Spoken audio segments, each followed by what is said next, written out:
हाल ही में अब तक ये सब रिपोर्टिंग थी, लेकिन हाल ही में हमने टूल को इस तरह से उन्नत किया है कि अब ये एक्सेल से वापस ओरेकल तक अपलोड की अनुमति भी देता है। क्योंकि हमारे ग्राहकों से मिली प्रतिक्रिया थी कि वेब एडीआई इतना यूज़र फ्रेंडली नहीं है और ना ही बहुत तेज़ है, और इसी कारण हमने एक अपलोड फंक्शनैलिटी को एकीकृत किया है। इसलिए हमने उन अपलोड्स को डेवलप करना शुरू किया है। इसलिए फ़िलहाल हमारे पास केवल लगभग 20 हैं, लेकिन संख्या बढ़ेगी अरे बहुत जल्द। सो मुझे आपको पीओ रिक्विजिशन निर्माण के आधार पर एक उदाहरण दिखाने दें। तो आप एक उपयोगकर्ता के रूप में इनमें से एक अपलोड चुनेंगे और फिर आप ये चुन सकते हैं कि आप क्या करना चाहेंगे। अगर आप नई मांगें बनाना चाहते हैं तो आप क्रिएट मोड चुनेंगे और फिर टूल एक खाली एक्सेल फाइल उत्पन्न करेगा, तब आप डेटा दर्ज कर सकते हैं और अपलोड कर सकते हैं।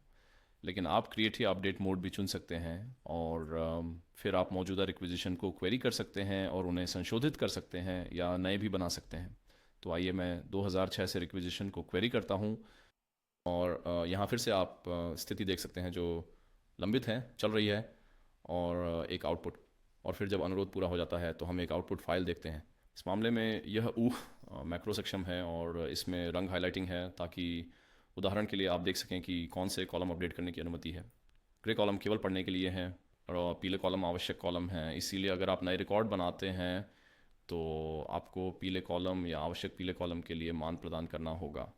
इसीलिए इस मामले में हमें मौजूदा अनुरोधों के लिए अनुरोध संख्या अपडेट करने की अनुमति नहीं है, लेकिन हमें हेडर विवरण अपडेट करने की अनुमति है। और इसी तरह तो इस मामले में मुझे बस कॉपी और पेस्ट करने दें। आइटम विवरण को हेडर विवरण के रूप में दर्ज करें।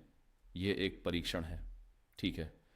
तो हम इसे इस प्रकार कॉपी और पेस्ट कर सकते हैं और फिर टूल समझता है कि कौन से रिकॉर्ड्स संशोधित किए गए थे और इन अपलोड्स को प्रोसेस करेगा।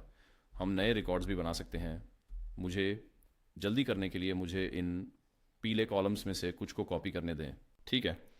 तो हमारे पास दो नई पंक्तियाँ हैं। हम मैन्युअली भी बना सकते हैं रिकॉर्ड।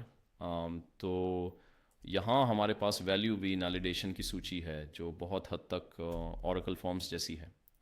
उदाहरण के लिए हमारे पास एक वैध इन्वेंट्री संगठन और स्थान है, मान लीजिए ब्यूनस एयर्स, और हमें एक अनुरोधकर्ता चाहिए और मान लीजिए वहाँ एक आपूर्तिकर्ता होना चाहिए, और फिर हमें एक इन्वेंट्री आइटम चाहिए।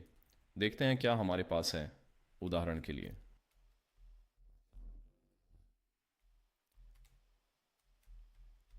एक फोर्कलिफ्ट बैटरी, चलिए देखते हैं, और वह महंगी है। मान लीजिए कि हम केवल एक ही चाहते हैं। हम मूल्य भी बदल सकते हैं। ये बस डिफ़ॉल्ट है, मान लेते हैं $1180, और हम इसे 1 जनवरी 2023 को चाहते हैं। ठीक है, तो अब हमारे पास कुछ अपडेट्स हैं और हमारे पास नए रिकॉर्ड हैं, और एक उपयोगकर्ता के रूप में आप फिर फाइल को सेव करेंगे और आप डाउनलोड्स फोल्डर से पूरी फाइल को अपलोड करेंगे। और यही कारण है कि यह टूल वेब एडीआई और बाज़ार में अन्य टूल्स की तुलना में बहुत बहुत तेज़ है, क्योंकि हम पूरे डेटा सेट को सर्वर पर एक बार में प्रोसेस करते हैं। इसलिए उदाहरण के लिए आप इसका उपयोग हज़ारों इन्वेंट्री आइटम्स को अपडेट करने के लिए भी कर सकते हैं, और ये फिर भी काम करेगा। और फिर डेटा को सर्वर पर बाइक में प्रोसेस करें। इस मामले में दुर्भाग्यवश सब कुछ त्रुटि में समाप्त हो गया है। आवश्यकता तिथि आज की तारीख से अधिक होनी चाहिए, और यहाँ चार्ज खाता अमान्य है और यहाँ संशोधन अमान्य है। लेकिन अब आउटपुट फाइल में जो इन त्रुटियों को दिखाती है, हम अब डेटा को सही कर सकते हैं। उदाहरण के लिए यहाँ आवश्यकता तिथि हम कह सकते हैं कि ये होना चाहिए, मान लीजिए कि अक्टूबर की 30 तारीख 2023, और फिर आशा करते हैं कि हम इन रिकॉर्ड्स को प्रोसेस कर सकें। ठीक है, अन्य लोगों के लिए हम इसे भी देख सकते हैं। चार्ज अकाउंट अवैध है। हम क्या कर सकते हैं, हम शायद पिछले पंक्तियों से चार्ज अकाउंट जानकारी को कॉपी और पेस्ट कर सकते हैं और उम्मीद कर सकते हैं कि ये इस समस्या को ठीक कर देगा। ठीक है, देखते हैं। अब मैं इन रिकॉर्ड्स को फिर से प्रोसेस करने की कोशिश कर रहा हूँ। फाइल चुनते हैं और उसे अपलोड करते हैं। अब ये चल रहा है। 1006 व्यू नॉट बिम्बल्स, हम फिर से परिणाम देखेंगे। ठीक है, बेहतर दिखता है। तो हमारे पास थोड़ी सफलता मिली, हालांकि अंतिम वाला अभी इस आइटम के लिए संशोधन अब भी अवैध है क्योंकि मैंने इसे नहीं बदला, लेकिन हमारे पास अपडेट्स प्रोसेस हो गए हैं और हमारे पास नए मांग पत्र भी बने हैं। तो देखिए यहाँ ये दो, तो अब हम इन नए बने मांग पत्रों को ओरेकल में पाएंगे। और हाँ, यही मुख्यतः यही नए अपलोड की कार्यक्षमता है। बिल्कुल, बस इस उपकरण के बारे में दिखाने के लिए और भी बहुत कुछ है। इसमें विभिन्न अन्य उपकरणों से स्वचालित आयात विकल्प हैं, प्रकाशक के माध्यम से, एंटरप्राइज कमांड केंद्रों से और विशेष रूप से डिस्कवरर से।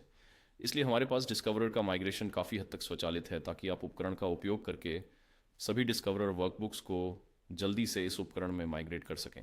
और हाँ, यदि आप और देखना चाहते हैं तो कृपया हमसे संपर्क करें और हम एक निजी डेमो की व्यवस्था कर सकते हैं।